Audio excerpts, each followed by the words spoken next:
Hey, just Mark here. So many times in my life, I've been unhappy, miserable, stuck. So today I want to share 9 things and 9 reasons why you or myself have been unhappy in our lives. And there's some things to think about. So I think the first one would be that you live your life for everybody else. I don't know how many times I've given my life and energy and time to people who didn't deserve it. I was trying to make them happy. And I was giving all of my time to everyone else. And the interesting part about that is you then sacrifice your free time. You're the person who's always there for everybody. But sometimes people don't show up for you.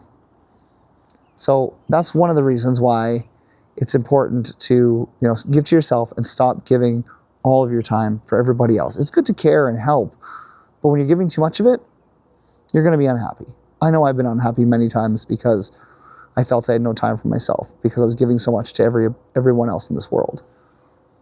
Another reason you might be unhappy is that you internalize everything you think and your feelings. You don't talk about it. You think about it in your head many times. You don't seek help when you need it. And so rather than speaking up in situations, you internalize it. If you're not happy with something that's going on or the situation you're in, it's very important to speak up because I can't even begin to count how many times I've been in situations where I shook my head and I'm like, oh my gosh, I should say something, And then I don't. And that makes me miserable and made me unhappy. And I would just go with the flow and think everything was going to be okay. I should have spoken up more in situations that I was uncomfortable in.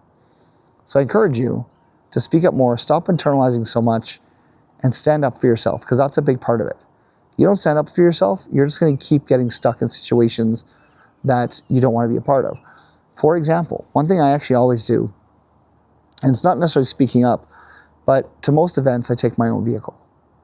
Because I know when I've had enough, I can just leave. And I'm not being a pain to anybody else who wants to stay at the party or stay at the event they're at or anything like that. I do speak up more now than I ever have because I don't ever want to put myself in situations that drive me batshit crazy. It's not worth it. The next 2 kind of go hand in hand. So it's not being connected to who you really are. Not really understanding your own passions, your own dreams, and the things you want. And that kind of ties in with, you don't have any of your own hobbies. You don't do the things that you enjoy because you're just doing things for other people, or maybe your brain is stuck like mine sometimes. And I get stuck, way too many times. And I had to learn in the last year what I liked again. What were my hobbies? What I want to do. I do enjoy walking. I do enjoy team sports, so I'm hoping to find something for the rest of the summer. I do enjoy reading. I do now enjoy learning to video and talk and achieve my passions. I do enjoy trying to help other people when I can with boundaries set. And I am creating different hobbies for myself to be a part of. Like tonight, for example, I went out to the dog park, a private one with some friends. I've created a community of people who have dogs that I can meet up elsewhere, and we've gotten to know them, their families, the dogs get to play, they get excited, and it's an enjoyable experience. So yeah, it's a hobby, getting to know people with dogs, because that's something I like, and I know it's important for my Trixie as well. So those are kind of 2 in 1 for you on that one. Hobbies and being disconnected from yourself, because a lot of, for me, starting over was learning who I was. Who is Mark? Who is Mark without his family? Who is Mark on his own? And that's taken time. But it's time to start connecting with yourself and really think about what you enjoy and what you want to do. You are also relying on others too much for your happiness. So anyone who's in a relationship right now can probably relate to this. How often do you expect your partner to be the one to lift you up, get you excited about something, and be a part of something? A lot of people think that if we find the right person or the right thing or the right situation that we're going to be happy. And most of that is relying on other people. And that is one that I struggled with for years. I relied on other people around me to make me happy, to encourage me to do things. And it's not a person who makes you happy. It's your overall life. Yes, that person can be a part of it, but sometimes we get too stuck in our friendships and our family ships and our relationships that we rely on them to bring us joy and bring us happiness without looking at the other things in life that can bring us that joy and happiness. Sorry, a lot of mosquitoes out tonight. I picked kind of a bad night to go out and do this. But stop relying on others so much to make you happy. You got to find ways to make yourself happy. I don't like being miserable. And I don't like doing things on my own. I'm independent, very independent now. And I don't rely on people now to bring me joy. I find joy in time with myself and the things that I do and the things that I like to do. The next thing I want to talk about is your environment is dragging you down. So if you're in like a bad work situation, a bad relationship, if you're in a bad friendship, if you are keeping yourself stuck because you're in your own head, your environment and the things around you can definitely make you unhappy. Think about your space at home. How do you want to decorate it? What brings you joy? Do you like dark rooms? Do you like bright rooms? Do you like paintings and pictures on the walls? Do you like fancy dishware? Create an environment for yourself, especially at home, where you can be happy and content.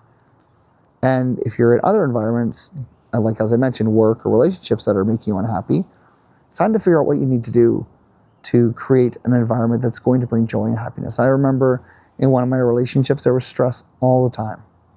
I didn't like it. And I found ways to still make myself happy and comfortable and ways to get away. I actually even renovated the basement at one point to create my own office because that was my space and that made me happy. That brought me joy in the bunch of stress that we were always dealing with. Environment is a big factor. Think about some plants. You keep them in a small pot, they're never going to grow. They'll grow to the size of their plant. Same with fish, right? Lizards, different creatures only grow to the size of their environment. So if you expand your environment, you're going to grow even bigger, even better as your life kind of goes on. This next one I want to talk about is very true to heart. You only focus on the negatives. For a long time, I had a lot of negative stuff in my life. And rather than focusing on the positive things that I should have been, that were right in front of me, I let the negatives take over, the negative thoughts. Sometimes it's the way you talk about yourself. And sometimes it's right there. Like if you've got kids and you're having a stressful day at work, don't focus on the negative day at work. Come home, play with your kids, do something with them. That'll make a world of difference because those kids don't know how stressed you are or tired you are. They just want to play. Put your damn phone down. That can also create, negative connotations when you're looking at it all the time and you're just seeing crappy news online and all that stuff. But stop focusing on the negative stuff. We all have it, but if it's your main focus, you become a product of that and you don't get out of that and you're miserable and some people will sense that and feel that from you.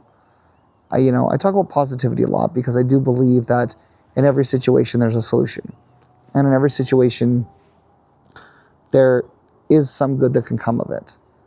It may not come right away, it may come later, but change your thoughts, change your mind, and you'll change your life. It sounds cliche, but it's the truth. And it's important that you move that way. This one here that I'm going to talk about is a bit of a tough one. And I say it's a bit of a tough one because I know that many times I struggled with it, kind of like in my life, right? I was taking care of a lot of people for a lot of times in my family.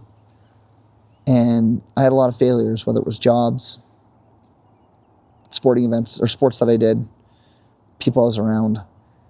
And after a lot of failures, I began to think that I didn't deserve a fulfilled life. I didn't deserve my life to be fulfilled. How hard is that to think about? You feel you don't deserve goodness and kindness and the things in your life that you want, right? You also feel you don't deserve to be happy. I remember even after a couple of the relationships I was in, I thought, I'm never going to find true love. I'm never going to find someone who chooses me over and over and over again. I'm never going to find that happiness. And I was focusing too much on that and not enough on the other things that I should have been. But I honestly felt at various points in my life that I didn't deserve to be happy, that I only deserved to make other people happy. I had dreams. I wanted to be a dad. I wanted to have a family. And when I got out of my last relationship, I thought I don't deserve it. I don't deserve it. I don't deserve to be happy. I don't deserve a family. I don't deserve someone who loves me. I've had a lot of time, and I realized that that's not the point. Because I do deserve to be happy. I do deserve to feel fulfilled. And that's creating a life that I will be happy with, whether I'm alone or whether I find someone to be with. But a lot of us do think that we don't deserve fulfillment. We don't deserve happiness. We don't deserve to have a life that we dream of. And we watch everybody else get the things and the dreams that we, had wanted and hoped for in our lives. I will tell you this, if you're watching this, you deserve to be happy. You deserve to be fulfilled, and you deserve everything that you want in life. You just got to change your mindset and know that you actually are worth it. The last thing I want to talk about today is that you're stuck in fear and you're stuck in denial. We all have things that we are scared of, afraid to do, afraid to accomplish, and we can do it. We just have to get past the fear. I've learned in the last bit that people don't care. In most people who surround you, you're a fleeting moment in their life. And those who do care about you aren't going to judge, aren't going to not be there for you. And you need to get past the fear in order to move forward. I was scared for 5 years to get on YouTube because of my own insecurities. Didn't like the way I looked. Didn't like the way I sounded. Didn't like the fact that I was afraid to learn how to edit or to speak on camera. I had no confidence speaking on camera. Now I feel better because I can actually do it. I still have ways to go, but I'm doing it. I had a fear a year ago of being alone and being on my own. I don't fear that anymore. I have a slight fear of actually, and this is a funny one, sort of a funny one, of swimming in lakes and oceans, but I do it. Because I know that once I do it, oh man, the joy that I feel and how refreshed I feel. I know right now a fear I'm battling is that I hope to eventually change my projection with my career and my job.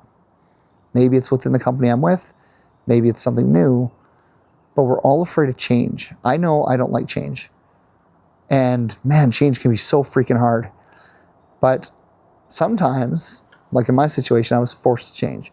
I was forced to adapt. And oh man, I made some mistakes, but I've gotten better at it. I have made the changes that I need to in my life. So once you get past your fear of change and your fear period, you can do it. I had to change my life to do a lot of things. I now have to walk my dog on my own because there's no one else to walk my dog for me. Like on a regular basis is what I mean. I had to learn to adapt to a new place. I had to get out of my own fear of doing a lot of things. And I had to change. If I wanted to be successful in my life, I knew I had to change. And that's why I'm doing not just YouTube, but many other things on the side as projects, because I'm getting over my fear and I'm just going to do it. I'm going to fail a few times, but at least I'm trying, at least I'm doing it. Anyways, those were 9 things that make us unhappy, or that'll keep you unhappy. And if this was helpful, please comment down below, like, subscribe. I'd love to hear from you. I do respond to all the comments as best I can. Anyways, I will see you all in the next one. Cheers.